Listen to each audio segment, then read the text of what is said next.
మీరు బహుశా తెలిసే ఉంటుంది, 2-3 ఏళ్ల క్రితం నేను నాన్నెందుకో వెనకబడ్డాడు అని ఒక కవిత చదివాను. అమ్మ 9 నెలలు మోస్తే నాన్న 25 రెండూ సమానమే అయినా నాన్నెందుకో వెనకబడ్డాడు. ఇంట్లో జీతం తీసుకోకుండా అమ్మ తన జీతం అంతా ఇంటికే ఖర్చు పెడుతూ నాన్న. ఇద్దరి శ్రమ సమానమే అయినా అమ్మ కంటే నాన్నెందుకో వెనకబడ్డాడు. ఆ రచయిత యాక్చువల్గా ఇతను.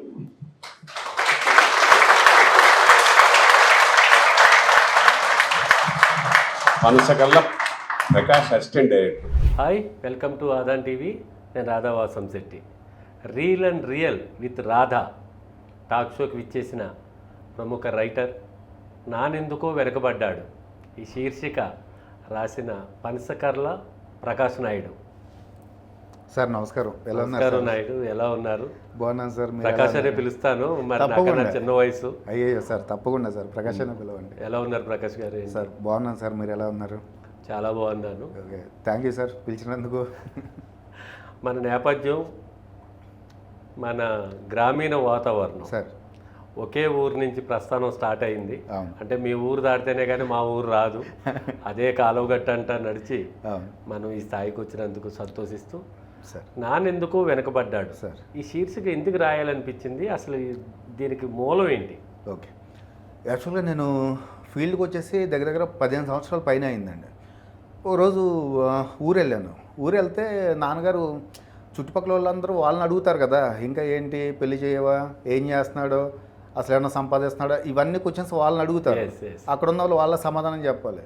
సరే, సమాధానం చెప్పాలంటే వాళ్ళకు ఆన్సర్ కావాలి నా దగ్గర నుంచి. నన్ను అడిగారు, ఏంట్రా ఇంకా ఇన్ని రోజులు అయిపోయింది వెళ్ళి, ఇంకా ఏం లేదు ఏంటి అని అడిగినప్పుడు చెప్పాను, నాన్న సినిమా అంటే ఏదైనా ఒక విషయం మీద ఇంట్లో నలుగురిని ఒప్పించడమే చాలా కష్టం. సినిమా అంటే కొన్ని కోట్ల మందిని ఒకేసారి ఒప్పించడం, ఒక సబ్జెక్ట్ చెప్పి, దానికి ఓర్పు సహనం కూడా కావాలి. ఖచ్చితంగా నేను పైకి వస్తాను, మీరు కొంచెం ఓపిక పట్టండి అని చెప్పాను. చెప్తే సరే, మన కొత్తపల్లి సుబ్బారాయుడు అని ఇప్పుడు కాపు కార్పొరేషన్ చైర్మన్ ఉన్నారు, ఆయన మావయ్య అవుతారు, మా నాయనమ్మకి మేనల్డ్ ఆయన. సో సుబ్బారాయుడు గారి దగ్గరికి వెళ్తాం, చిరంజీవి గారు తెలుసు కదా, ఒకసారి ఏమన్నా అడుగుదామని చెప్పేసి అన్నారు. లేదు నాన్న, అంటే సుబ్బారాయుడు గారు మనకి తెలిసిన వాళ్ళు ఉన్నారు కదని కష్టపడి పైకి వచ్చాడు చిరంజీవి గారు, ఆయన దగ్గరికి తెలిసిన వాళ్ళు ఉన్నారు కదని వెళ్ళిపోకూడదు, మనం స్థాయికి వచ్చి వెళ్తే అది చాలా గొప్పగా ఉంటుంది. రేపు ఎప్పుడన్నా ఖచ్చితంగా రేపు నేను గొప్ప డైరెక్టర్ అవుతాను, సుబ్బారాయుడు చేయకపోతే ఏముందిరా అనే మాట నాకు నచ్చదు, కాబట్టి నాకు ఇష్టం లేదు వెళ్ళి అడగడం. ఆయన చేస్తారు, మంచి వ్యక్తి, కానీ వెళ్ళి అడగడం నాకు ఇష్టం లేదంటే, ఉన్నప్పుడు అడిగితే తప్పేంటని దాని మీద ఇన్ని రోజులు అయిపోయింది, నువ్వు ఇటు ఇది ఉపయోగించుకోక అట్లా ఇది చేయక ఎన్ని రోజులైనా కష్టపడతాయి ఏంటంటే దాని మీద చాలా పెద్ద గొడవ అయింది. అయినప్పుడు మాట పెరిగి చాలా పెద్ద గొడవ అయినప్పుడు చెప్పాను, పేరు సంపాదించుకున్న తర్వాతే మళ్ళీ మీ గుమ్మం తొక్కుతాను, అప్పటిదాకా రానని చెప్పి ఇమ్మీడియట్గా బయలుదేరి మధ్యాహ్నం భోజనం కూడా చేయకుండా బయలుదేరి భీమవరం వచ్చి మా ఫ్రెండ్ ఇంట్లో ఉండే 4 రోజుల తర్వాత హైదరాబాద్ బయలుదేరి వచ్చేసానండి. వచ్చిన తర్వాత బాలమిత్ర అనే మూవీకి అసోసియేట్గా జాయిన్ అయ్యా. ఒక 6 నెలలు పట్టింది. ఇంట్లో వాళ్ళు ఎవరు ఫోన్ చేసినా మాట్లాడేవాడిని కాదు, అమ్మ ఫోన్ చేసినా కూడా నెమ్మదిగా ఆ కోపం తగ్గడం, అమ్మ ఫోన్ చేస్తే మాట్లాడడం, అప్పుడు కూడా అమ్మ నువ్వు ఎలా ఉన్నావు అంతవరకే. తర్వాత కూర్చుని ఆలోచించి, నాన్నకి నాకు గొడవ అయింది కాబట్టి ఇప్పుడు అడగట్లా, అంతకుముందు నాన్నగారితో నాకు ఏ గొడవ లేనప్పుడు అమ్మ ఫోన్ చేసినప్పుడు కూడా అమ్మ నువ్వు తిన్నావా లేదని తప్ప నాన్న గురించి నేను ఎప్పుడు అడగలేదనే విషయం గుర్తొచ్చింది. అప్పుడు అనిపించింది, గొడవ ఇన్ని రోజులు మాట్లాడలేదు అనుకుంటున్నాం, గొడవ కానప్పుడు కూడా మనం నాన్నే పట్టించుకోలేదు మనం అని చెప్పి అప్పుడు గుర్తొచ్చి, నిజంగా నాన్న ఎందుకు వెనకబడ్డాడు కదా, ఆ థాటు అప్పుడు వచ్చిందండి. వెంటనే ఇమ్మీడియట్గా నాన్నెందుకో వెనకబడ్డాడు అనే టైటిల్ పెట్టి, ఆయన ఏం చేశాడు మన కోసం, మనం నాన్నను ఎందుకు గుర్తించట్లేదనే ఆ బాధతో రాసింది. ఇది దీని యొక్క చరిత్ర. ఎక్సలెంట్. లాస్ట్ టైం ఎప్పుడో తనికెళ్ళ భరణి గారు మాట్లాడుతూ నానెందుకో వెనకబడ్డాడు అని తన హృదయాంతరాల్లోంచి బాధని వెళ్ళగక్కుతూ, అంటే అందరూ అమ్మ కోసమే సినిమాలు తీశారు, అమ్మనే హైలైట్ చేస్తారు, కానీ నాన్న దండెం వెనకున్న క్లాత్ లాగా అదే ఉండిపోయాడు, దాన్ని ముందుకు తీసుకురావాలనే ఉద్దేశంతో ఈయనెవరో కానీ ప్రకాష్ ఇది రాశారని చెప్పగానే నేను చాలా సంతోషించాను. తర్వాత పనసకర్ల అనగానే నాకు ఎనమదూరులో మా మిత్రుడు, నా classmate, SBI zonal head Panasakarla Pullarao గారు గుర్తొచ్చారు. వాడితో అన్నాను, ఒరే ఈ పనసకర్రలా అంటే అరే మా చిన్నాన్నగారు అబ్బాయి అని అనగానే చాలా సంతోషం వేసింది. Thank you sir. అప్పటి నుంచి నేను ఎక్కడ నాన్న గురించి వచ్చినా నేను ఈ పదం వాడతా. నానెందుకో వెనకబడ్డాడు. మొన్న అనగనగా కూడా నేను అది చూసాను సార్, చూసి నిజంగా షాక్ అయ్యాను, చాలా హ్యాపీ ఫీల్ అయ్యాను. అప్పటికి నాకు ఇంకా మీరు పరిచయం అంటే మీరు నాకు తెలుసు కానీ యాజ్ ఏ సీనియర్ జర్నలిస్ట్గా మీరు ఫిల్మ్ రిపోర్టర్గా తెలుసు నాకు. బట్ నేను మీకు పరిచయం లేదు, మీరు మా అందరికీ పరిచయమే. అయితే ఆ రోజు చూసినప్పుడు ఆ మూవీ నేమ్ మా నాన్న సూపర్ మ్యాన్, ఆ సినిమా నేను క్వశ్చన్ అడిగిందా మీరు విమానమా విమానం సినిమాలో విమానం సినిమా నానా దేవుణ్ణి అందరూ మొక్కుతారు ఎందుకు నానా అంటే అడిగినవి అన్ని ఇస్తాడురా అని అంటే అడిగినవి అన్ని నాన్న ఇస్తాడు కదా దేవుడేమి ఇస్తాడని చెప్పి ఆ అబ్బాయి అన్నప్పుడు నేను నాన్నెందుకో వెనకబడ్డాడనే శీర్షిక గురించి మాట్లాడినప్పుడు చూడంగానే చాలా సంతోషం అనిపించింది. దానికి థ్యాంక్ యూ సార్, మీకు వెల్కమ్. అంటే ఇది మనవాడు నావాడు రాశాడు అన్నప్పుడు చాలా గర్వంగా ఫీల్ అయ్యా. ఇంత మంచి బుక్ని మీరు తీసుకురావాలనే ఉద్దేశం అది నాన్న గురించి. అంటే చిన్నప్పుడు చాలా కలలు కంటూ ఉంటాం. మా నాన్నగారు ఫస్ట్ టైము దిర్సుమార్ నుంచి అనంతూరు మీదుగా భీమవరం సైకిల్ మీద తీసుకొచ్చారు. సైకిల్ మీద తీసుకొచ్చినప్పుడు అప్పుడు దిర్సుమార్లో చదువుతున్నాను నేను. ఓకే, ఇది గోవర్ధన్ థియేటరు, ఇది ఇలాగా, ఇది లాంచెల్ రేవు, ఇది పాత బస్ స్టాండ్ అన్ని చూపిస్తూ ఉంటే చాలా థ్రిల్గా ఫీల్ అయ్యాను. 8th క్లాస్ ఐ థింక్ నేను అప్పుడు.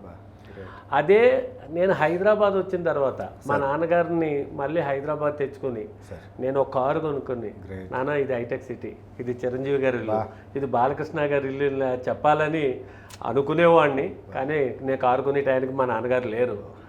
ఇక్కడ కూడా నాన్నెందుకో వెనకబడ్డాడు అనిపించింది నాకు.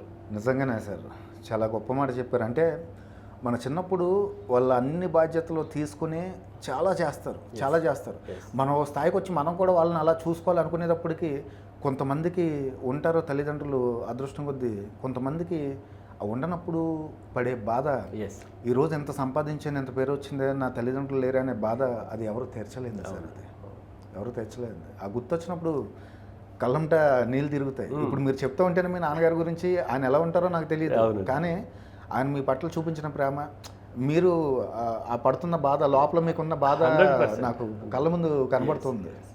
అందులోకి నాలాంటోడికి 2 కొడుకులు నాకు సార్. కూతురు లేని లోటు బాగా తెలుస్తుంది మాకు. పైగా ఈ కొడుకులు ఏం చేస్తారు, అమ్మకే సపోర్ట్ చేస్తూ ఉంటారు, అమ్మ పక్కకి వెళ్ళిపోతారు. ఏమో అమ్మకి చెప్పాను డాడీ అంటారు. ఏంటో అమ్మకి చెప్పడం, నాకు చెప్పగలను కదా అని మనం వాదిస్తాం. అక్కడ కూడా నాన్నెందుకో వెనకబడ్డాడు అంటే ఒక భయం ఉంటుంది. ఆ భయంతో అమ్మకి సైడ్ అయిపోతారు వీళ్ళంతా. ఇప్పుడు నాన్న ఏమన్నా చెప్తే నాన్న కొడతాడు, తిడతాడు, అర్థం చేసుకోడు, భయం. అదే అమ్మ అయితే నాన్నకు అర్థమయ్యేలా చెప్తుంది, లేదా చెప్పింది అమ్మ కాబట్టి నాన్న అర్థం చేసుకుంటాడు అనే ఒక ధైర్యం. కొడుకులకి ఎప్పుడు అమ్మాయి ధైర్యం, కూతుర్లకి ఎప్పుడు తండ్రి ధైర్యం. అంతే, అది కోడళ్ళే కూతుళ్ళు అనుకోవాలి. అంతే. నిజంగా తండ్రి గురించి కూడా సార్, తండ్రులందరూ కూడా కూతుర్లకు సపోర్ట్ చేస్తారు తప్ప కొడుకులకు సపోర్ట్ చేయరు. ఎందుకంటే గారాబం కదా, లక్ష్మి గారాబం. 2 పెళ్ళైన తర్వాత ఆ అమ్మాయి వెళ్ళిపోతుంది, ఉండదు, 20 సంవత్సరాల తర్వాత వెళ్ళిపోతుంది. అందుకనే ఒక దాంట్లో రాస్తూ, కూతురు పుట్టిందని తెలియగానే నాన్న కుప్ప కూలిపోయాడు. అందరూ ఏమనుకుంటారంటే, అమ్మ కూతురు పుట్టింది, కొడుకు పుట్టలేదు కాబట్టి అది బాధపడిపోతున్నాడు, బాధపడతా కింద పడిపోయాడు అనుకుంటారు. కూతురు పుట్టిందని తెలియగానే నాన్న కుప్ప కూలిపోయాడు. ఆ బంధం 20 సంవత్సరాల వరకే పరిమితం అన్న విషయం గుర్తొచ్చింది. అలా నిజంగా సార్, మా చెల్లిని ఎప్పుడన్నా కొడితే మా నాన్నగారు చేతిలో ఏదుంటే అది ఇచ్చుకుని తీసుకొచ్చేసేవారు అనమాట. నాకు ఆ భయం ఇప్పటికీ ఉంది. నిజంగా అది తండ్రి ప్రేమ కూతురు మీద. ఇందులో చాలా అద్భుతంగా రాశారు మీరు. ప్రతి పదము గుండెకి హత్తుకునేలాగా. మా అదాని ప్రేక్షకుల కోసం 2 లైన్స్ తప్పకుండా సార్. ఏది నానెందుకో వెనుకబడ్డాళ్ళలోంచి తీసుకోండి. ఓకే.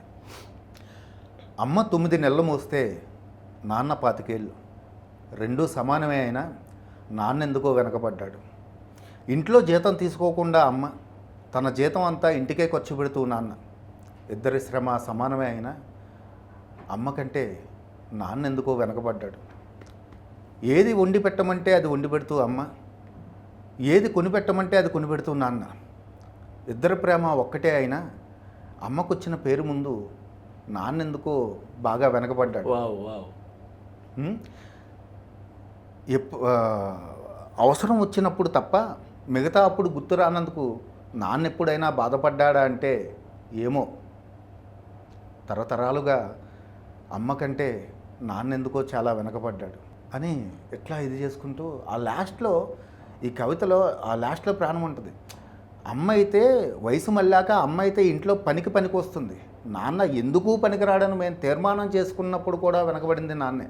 ఎస్ నాన్న ఇంత వెనకబడిపోవడానికి కారణం ఒక్కటే, ఆయన మా అందరికీ వెన్నెముక కావడం అంటాడు.